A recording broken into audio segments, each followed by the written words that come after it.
The basketball family, everyone's time. Or volleyball.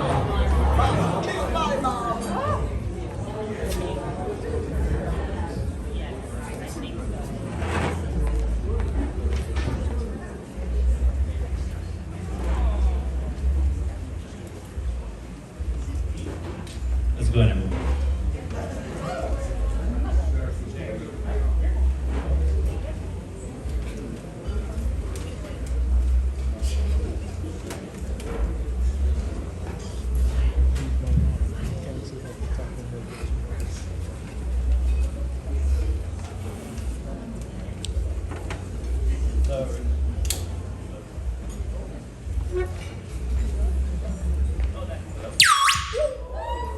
Sorry about that, guy. Sorry, Sarah. Sorry, David.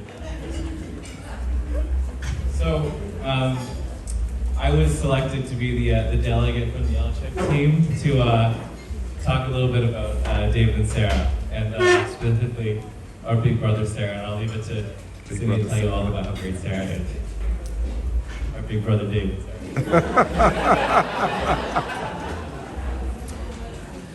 So David is Claire, Sarah, and I's big brother. And I've heard many stories from our mom about the way that he's lived up to that role in our family. Like the way that a 12-year-old David would split a Rice Krispie square into 4 tiny little pieces after his house league soccer game for all of us without making any fuss. When I was in high school, he would nobly take the fall for me for things he'd already gotten in trouble for with my parents, letting them think that blank was his, or that he did blank. Sorry for not sharing the specifics, but mom and dad still don't know what really was me and what really was David's blunder. So we're gonna leave that. Oh, we're just gonna move on, actually. So one thing in particular that really shows what kind of brother David has been to us, I'm reminded of every time I brush my teeth in the morning. So when I was in 2nd grade, David was in 8th. We went to Casino Elementary School. In gym class, a 7-year-old me tripped and chipped my 2 front teeth on the gym floor. At the dentist's office, we were told that the best thing to do was to glue my original teeth back into place. The problem was, there was a tiny yet very crucial piece of my 2 front teeth still somewhere on the gym floor. So, naturally, we busted out the big brother bat signal. David and a few classmates were sent to the gym to try and find it. They were looking for a tiny white piece of tooth on a massive white gym tile floor. You know those like mid-2000s gym tile floors? Yeah, speckled. You're not gonna find a tooth. So no one expected them to actually find it. And it seems impossible that a couple of 13-year-olds would be able to find a white piece of tooth on a white gymnasium floor. Their teacher told them that it was time to give up after they'd searched for a while. But David hadn't given up, and he was lobbied to stay behind and keep searching alone. He searched and searched, tile by tile, and unbelievably, he found it, and my teeth were back in my mouth by dinner time.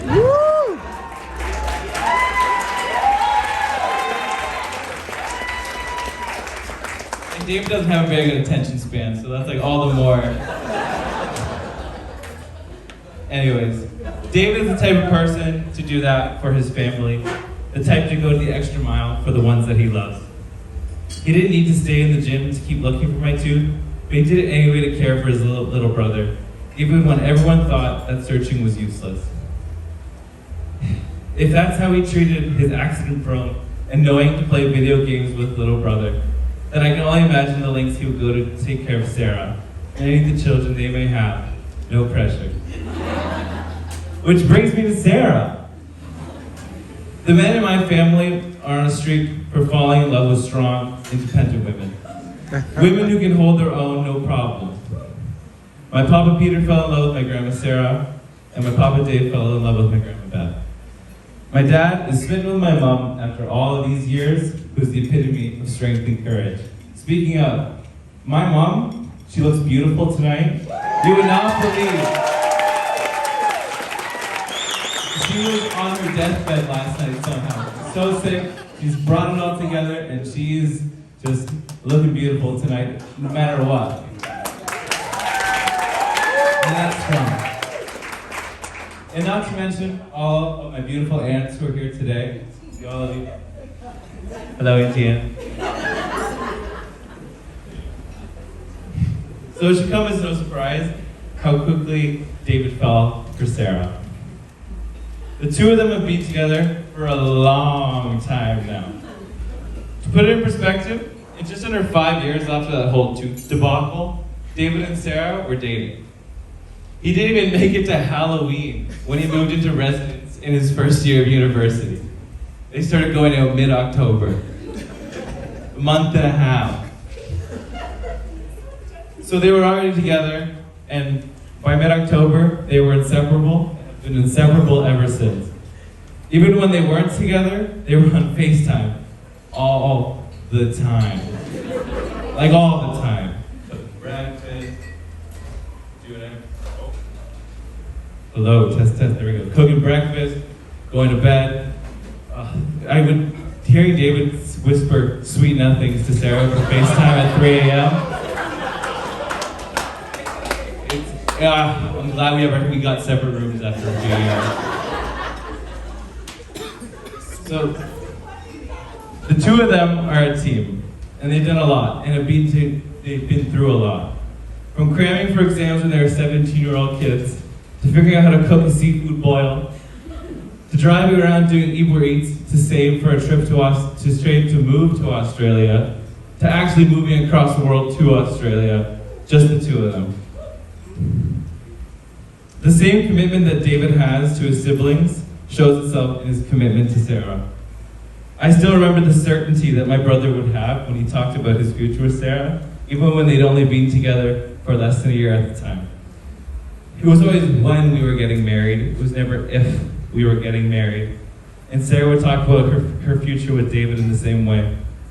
When Sarah found out that she had to go to Australia for med school, it wasn't a question of if he was going. He was going, and that was that.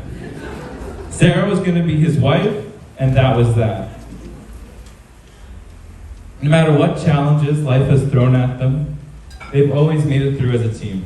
And so as they continue to run headfirst into life, it is that commitment to each other that will keep them glued together. As they go on 10 years together next October, this marriage is really just making public what the two of them have always known and didn't keep secret. That they are a team, and this marriage is also just publicly making what they've always known together, and finally answering the question of when they were going to get married, and cementing the fact that it was never a question of if they were going to get married. So, I'm not sure if I'm supposed to do a toast now or hand it over to Sydney. We're going to hand it over to Sydney before we do it.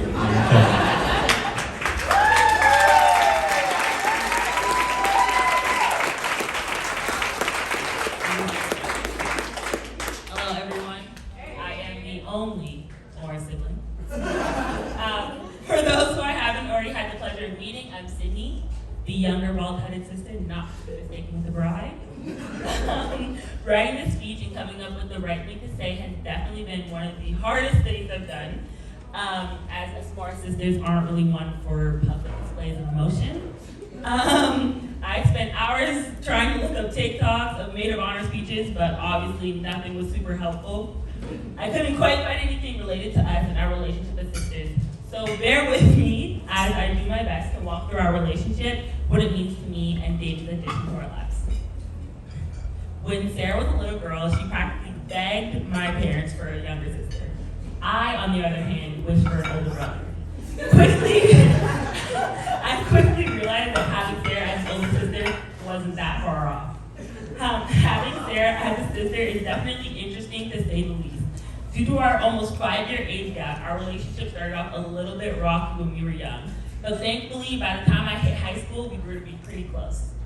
I personally think it's because she finally got out of the house. If you ask Sarah, she'll probably say it's because I was finally normal. As a sister, Sarah can be, sorry, excuse my language, a pain in my ass. For those of you who don't know, I am currently unemployed. Sorry, Mom and Dad. Which works out great for Sarah because she uses that to her advantage to call me at any hour during the day. And I mean absolutely at any hour during the day, okay? With no regard for the 14-hour time difference. Whether that be calling me at 3 a.m. to simply pick out an outfit, or a 5-minute call in the middle of the day so she can catch the bus down the street.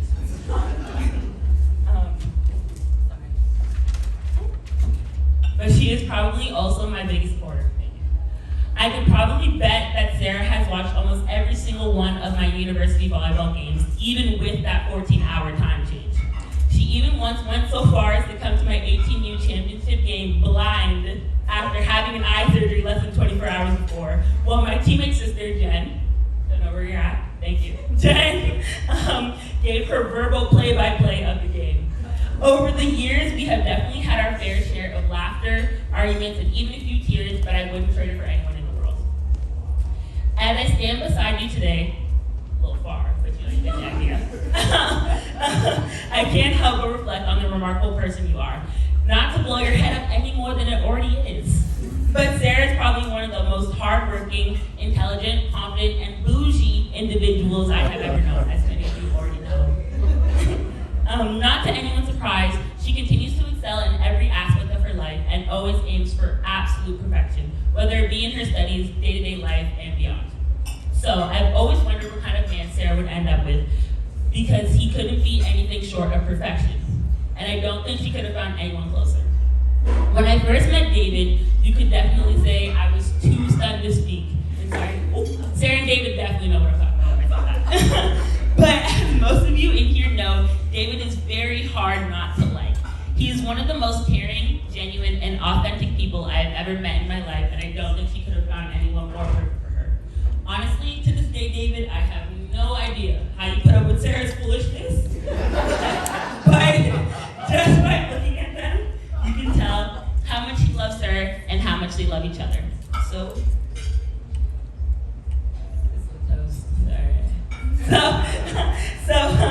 So to Sarah and David, a future filled with countless possibilities, I can't wait to see the beautiful life you build together. So we'll raise a glass to Mr. and Mrs. Elchuk. Cheers, guys. Have a great night, everyone. Thank you for coming.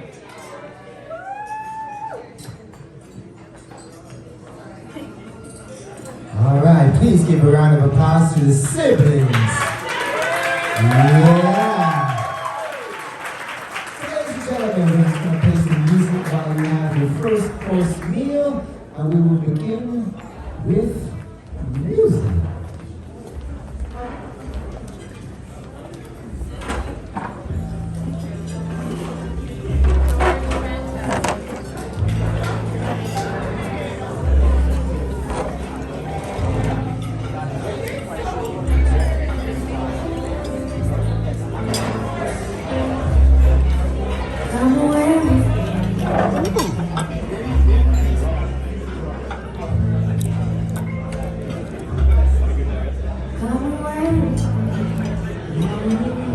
You do however you want here.